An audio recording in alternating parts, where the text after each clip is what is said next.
Hi kids, welcome back to gmankidszone, and this is G-Man, and we are reading 5-minute Christmas stories, and today's story is Disney Pinocchio, a Meowy Christmas. Let's go. Look, father, it's snowing, Pinocchio exclaimed. The little boy gazed out of the window at the twinkling village, now covered in a blanket of snow. This was his first winter as a real boy.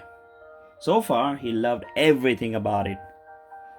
I guess that means it's time we got ready for Christmas, Geppetto told Pinocchio.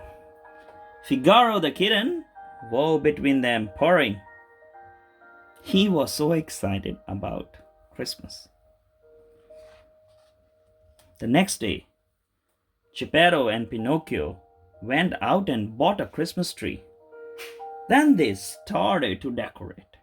Geppetto placed his Christmas trinkets around the workshop. Pinocchio hung boughs and strands of garlands on the walls. Soon the workshop was filled with holiday cheer. It's time for Christmas, Cleo, Pinocchio told the pretty goldfish, who lived in excitement while Figaro pranced about the room, playing with the decorations. That evening, Geppetto and Pinocchio hung stockings on the mantel. Figaro jumped at their feet. He wanted to help too, but he couldn't reach. Great job, Pinocchio, Geppetto said. As he stepped back to admire their handiwork, he nearly tripped over the active kitten. Figaro, be careful, Geppetto cautioned. Figaro hung his head. He had just been trying to help. Finally, it was time to decorate the Christmas tree. Wow, father, Pinocchio said. It sure looks pretty. All that's left is to put the star on the top. Geppetto replied. Pinocchio, you do the honors. Figaro frowned. He had wanted to put the star on top of the Christmas tree. Aw, too bad, Figaro. With the workshop decorated, Geppetto set about making Christmas Eve supper. He wanted to share all his favorite treats with his new son: stuffing, potatoes, cranberry sauce. Soon the aromas of herbs and spices and Christmas cookies filled the air. Oh, it smells good in here, Pinocchio said, carefully mixing the potatoes. Yes, and now it's time for the Figaro, Geppetto scolded the kitty, who was about to take a bite of the Christmas goose. It is not time to eat just yet. Feeling hurt and left out, Figaro crept to the bedroom. He would spend Christmas where no one could find him, under Geppetto's bed. But as he trotted to his hiding place, he noticed something awful. Under the bed was a large pile of presents, and not one was for him. Just then, the kitten heard Geppetto call, Figaro, Cleo, we'll be back soon. Be good and don't eat the food while we are gone. First, Geppetto hadn't gotten him any presents, and now he and Pinocchio were off to have a Christmas adventure without him.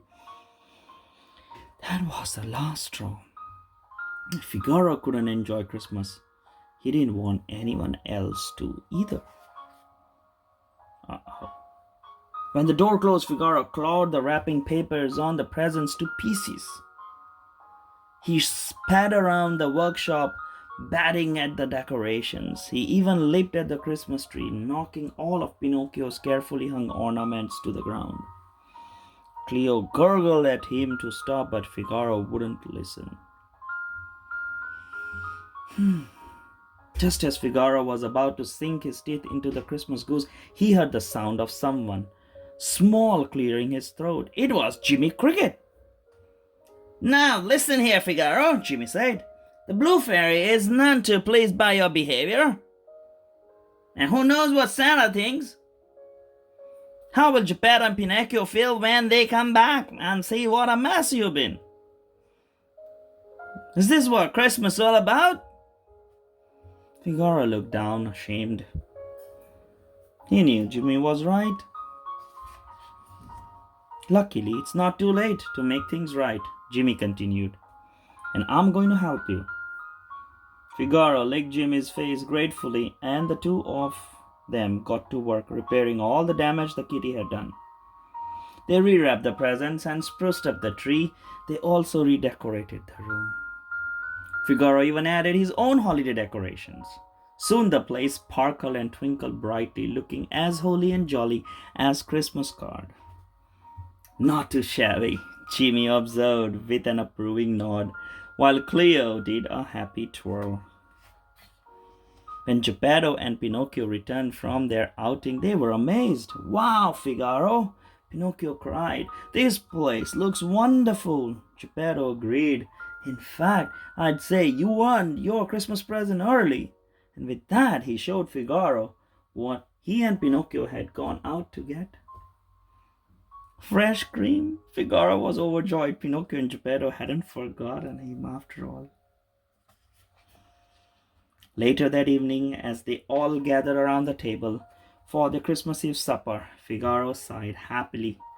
He had learned his lesson. Christmas wasn't about gifts or being the one to hang the decorations. It was about spending time with family. And there was nowhere else he'd rather be. Hope you enjoyed the story. Merry Christmas to you and your family and your friends. Please enjoy Christmas with your family and your friends. See you later. G-Man saying bye-bye.